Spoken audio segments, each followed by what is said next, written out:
Hello everyone, এই গল্পের দ্বিতীয় পার্টটি শুরু হয় এখান থেকে। অবশেষে ইয়ান তো তার থাকার জন্য স্টোরেজ রুমের মধ্যে একটি জায়গা খুঁজেই নেয়। এরপরে সে বিছানা করে সেখানেই ঘুমিয়ে পড়ে। আর অপরদিকে আমরা দেখতে পাই আমাদের বেচারা কিয়ান তো আজ রাতে সে ঘুমোতেই পারে না। এরপরে আমরা দেখতে পাই ইয়ানকে একটি লোক মারতে আসে, যেটা দেখে ইয়ান তো চিৎকার দিয়ে ঘুম থেকে উঠে যায়। আসলে সে একটা ভয়ঙ্কর স্বপ্ন দেখেছে। এরপরে ইয়ান বাইরে আসে পানি খাওয়ার জন্য। আর তখনই সেখানে কিয়ান চলে আসে। কিয়ানকে দেখে তো ইয়ান লুকিয়ে পড়ে। কিয়ানের মনে হচ্ছিল অফিসের ভেতরে কেউ আছে, তাই কিয়ান তো পুরো অফিসে খুঁজতে থাকে আর ইয়ানও লুকোতে থাকে। পরে যখন কিয়ান কাউকে খুঁজে পায় না, তখন কিয়ান সে কাজ করতে বসে পড়ে। এরপরে ইয়ান স্টোরেজ রুমে গিয়ে আবারও ঘুমিয়ে পড়ে। এর পরের দিন আমরা দেখতে পাই কিয়ান তো একটি সাইকোট্রিস্টের কাছে আসে, আর সে এখানে আসতে চায়নি। তার বন্ধু জুনের কথাতে সে এখানে এসেছে। আর সাইকোট্রিস্ট তাকে বলে, তুমি কাজের বেশি প্রেশার নাও, যার কারণে তোমার রাতের বেলা ঘুম হয় না, তুমি কাজের প্রেশারটা কমিয়ে নেবে। এই কথা শুনে তো কিয়ানের সাথে সাইকোট্রিস্টের ঝগড়া লেগে যায়। আর সে বলে, আমি চাই না আমার এই কথাটা বাইরে কেউ জানুক, কারণ আমার ক্লায়েন্টরা যদি এই কথাটি জানে তাহলে তারা আমার সাথে কোম্পানির কোনো ডিলই করতে চাইবে না। এরপরে আমরা দেখতে পাই ইয়ান যখন সকালবেলা কাজ করে তখন তার প্রচুর ঘুম আসে, যেটা দেখে তার কলিগরা বলে, মিস্টার কিয়ানের কাজের জন্য তো তুমি একটা সময় পাগল হয়ে যাবে। এরপরে আমরা দেখতে পাই ইয়ান ওয়াশরুমে গিয়ে তার চোখের নিচে ডার্ক সার্কেলসগুলো মেকআপ করে ঢাকতে থাকে। এরপরে সে যখন ওয়াশরুম থেকে বের হয় তখন মিস্টার কিয়ানের সাথে তার দেখা হয়ে যায়। আর কিয়ান তো ইয়ানের মেকআপ বক্সটা দেখে ফেলে। এরপরে যখন মিটিংয়ের সময় আসে তখন ইয়ানের মিটিংয়ে একদম মন ছিল না, যার কারণে কিয়ান তাকে অনেকগুলো কথা শোনায় আর বলে, আমার তেমন লোকদের একদম পছন্দ না যারা কিনা মেকআপ করে উপর দিয়ে ঠিক থাকে আর ভেতর দিয়ে তাদের মনটাই ভালো থাকে না।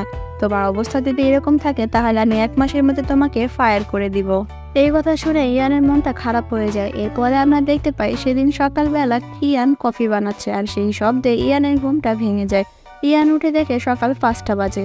এরপরে ইয়ান যখন বাইরে আসে তখন তো কিয়ান তাকে দেখে ফেলে আর বলে, এত সকালবেলা তুমি এখানে কেন? ইয়ান বলে, বস আমি এখন থেকে ভেবেছি প্রতিদিন আমি হার্ড ওয়ার্ক করব। আর বস আপনি কি রাতে ঘুমান না? আপনার চোখের নিচে তো ডার্ক সার্কেলস পড়ে গেছে। এরপরে কিয়ান তো সাথে সাথে সানগ্লাস পরে নেয়। এরপরে কিয়ান আবারও তাকে স্টোরেজ রুমের সামনে দেখতে পায় আর সে জিজ্ঞাসা করে, তুমি আবারও এখানে কি করছো? ইয়ান বলে, বস আমি আপনাদের ফাইল চেক করতে গেছি, আপনারা কোন স্টেপে কাজ করেন সেটা জানতে। কিয়ানের কথা শুনে তো কিয়ান একটু সন্দেহ করে। এরপরে আমরা দেখতে পাই সেদিন কোম্পানিতে তাদের দ্বিতীয় বস জুন আসে। জুন তো সকলের সাথে হাসি খুশি ভাবে কথা বলছিল। আর ইয়ান তো জুনকে দেখে ভাবে মিস্টার কিনের সাথে জুনের কতটা পার্থক্য, অথচ তারা দুজনেই ফ্রেন্ড। এরপরে জুন কিয়ানকে বলে, তোমার চোখের নিচে কত ডার্ক সার্কেলস হয়ে গেছে, তুমি কেন সাইকিয়াট্রিস্টের কাছে যাচ্ছ না? গেলে তো তুমি সুস্থ হয়ে যাবে।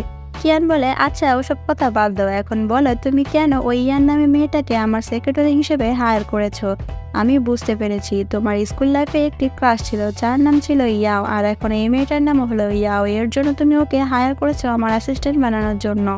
জুন বলে, আরে এইসব কথা তুমি কি বলছো, এমন কিছুই না।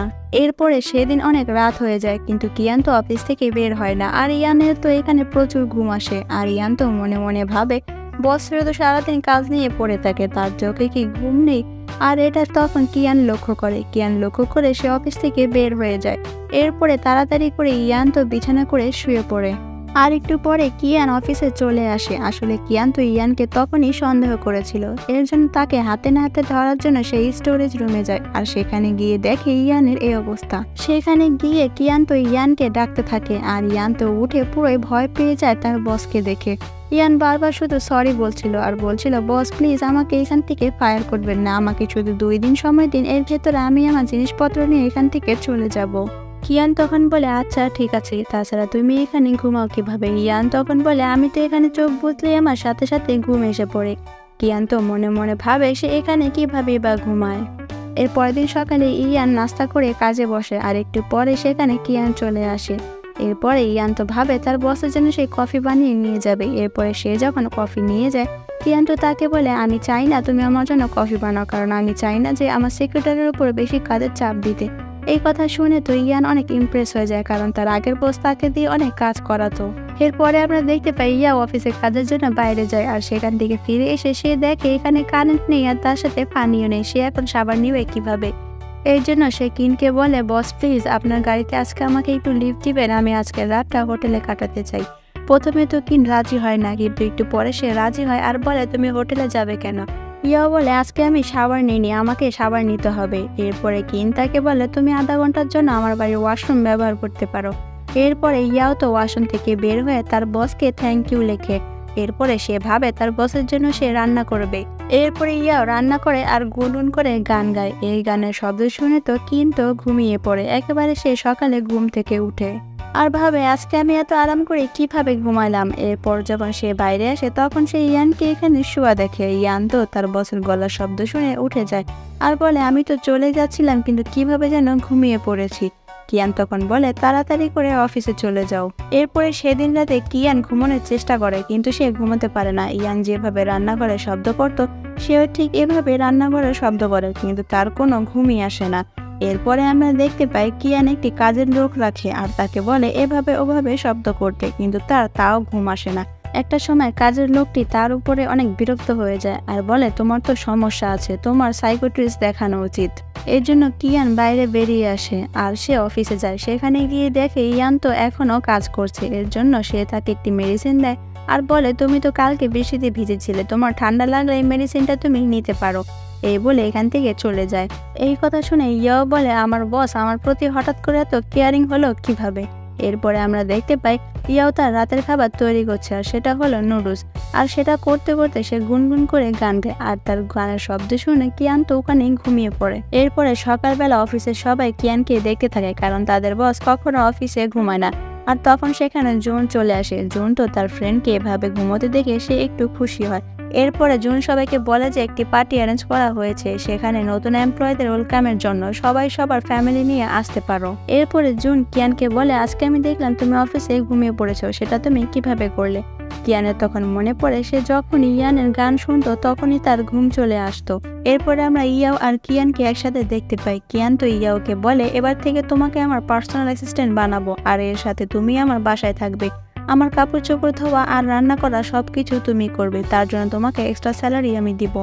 এরপরে ইয়াও বাড়িতে এসে কাজ করা শুরু করে। এরপরে আমরা দেখতে পাই ইয়াও রাত্রেবেলা সেই পার্টিতে যায় আর সেখানে জু তাকে জিজ্ঞাসা করে তোমার ফ্যামিলি মেম্বার কেউ আসেনি। ইয়াও তখন বলে আমার বোনকে ইনভাইট করতে চেয়েছিলাম কিন্তু আমি ভুলে গেছি। এরপরে কথায় কথায় সে তার বোনের আইডি নাম্বারটা নিয়ে নেয়। এখানে আমরা জানতে পারি জুনের ছোটবেলার স্কুল ক্রাশ ছিল ইয়ার বোন যার নাম চ্যাংশি। এরপরে আমরা দেখতে পাই অনেক রাত হয়ে যায় কিন্তু ইয়ান তো আর বাড়ি ফেরে না, যার কারণে কিয়ান বলতে থাকে আমি কি রাতে ঘুমাবো না, ওই মেয়েটা কোথায় গেছে। তাই সে বাধ্য হয়ে ইয়ানকে ফোন দেয় আর বলে তুমি বাসায় কি কাজ করে গেছো, তোমার কাজকর্ম তো সব পড়েই রয়েছে, তুমি বাসায় আসছো না কেন। কিন্তু ইয়ান তো তার কথার কোনো উত্তর না দিয়ে ফোন কেটে দেয়। এরপরে কিয়ান বাধ্য হয়ে সে পার্টিতে আসে আর সেখানে সে দেখে ইয়ান একটি লয়ারের সাথে কথা বলছে। এটা দেখে সে একটু জেলাস ফিল করে আর সেখানে ট্রুথ ডিয়ার গেম খেলা হচ্ছিল আর ল রিলেটেড প্রশ্ন করা হচ্ছিল। আর যেহেতু ইয়াও ছিল সবার জুনিয়র তাই সে প্রশ্নের উত্তর পারে না, এর জন্য ইয়ানকে বেশি বেশি ড্রিঙ্ক করতে হয় আর সে তো পুরো মাতাল হয়ে যায়। এরপরে কিয়ান তাদের সবাইকে বলে আমি ওকে বাসায় ছেড়ে আসছি। এরপরে কিয়ান ইয়াওকে গাড়িতে করে বাসায় নিয়ে যাচ্ছিল আর তখন ইয়ার বমি বমি ভাব আসে আর সে বমি করে দেয়। আর এরই সাথে এই দ্বিতীয় পার্টটি শেষ হয়ে যায়।